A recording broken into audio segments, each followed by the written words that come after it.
یوم یکجہتی کشمیر کی مناسبت سے بلوچستان کے ضلع گوادر میں مکران کی سیاسی اور سماجی شخصیت میر فدا حکیم رند اور ہوت نعمت اللہ کی قیادت میں رند ہاؤس سے ڈور گھٹی سے کار ریلی نکالی گئی۔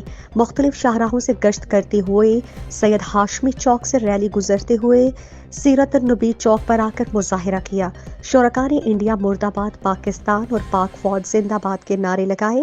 اس موقع پر میر فدا حکیم رند نے خطاب کرتے ہوئے کہا کہ دہشت گرد اور اتحاد پسند بھارتی وزیر اعظم نریندر مودی نے 5 اگست 2019 کو مقبوضہ کشمیر کی خصوصی حیثیت میں تبدیلی کر کے انسانی حقوق کی پامالیوں کی آج بھی مقبوضہ کشمیر میں لاک ڈاؤن کر کے مظالم کی بدترین مثالیں قائم کرتے ہوئے لاکھوں کشمیریوں کو ان کے بنیادی حق سے محروم اور نظر بند کر دیا گیا ہے، مگر اقوام متحدہ اور عالمی برادری مسلسل خاموشی اور مجرمانہ غفلت کا مرتکب ہو رہا ہے۔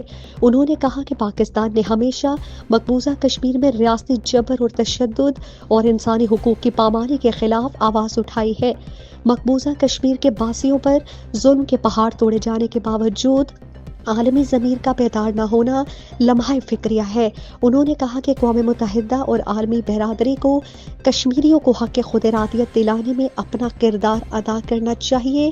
ہم مکران سمیت بلوچستان کے عوام پاکستان اور پاک فوج کے ساتھ ہیں۔ اسی قومی اور مذہبی جذبے کے تحت کشمیریوں سے یکجہتی کا اظہار کر کے بھرپور حمایت کرتے ہیں۔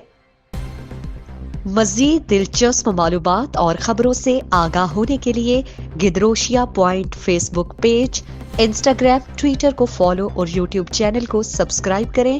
بیل آئیکن بٹن دبانا نہ بھولیں تاکہ مکران سمیت بلوچستان کی خبروں سے جڑے رہیں۔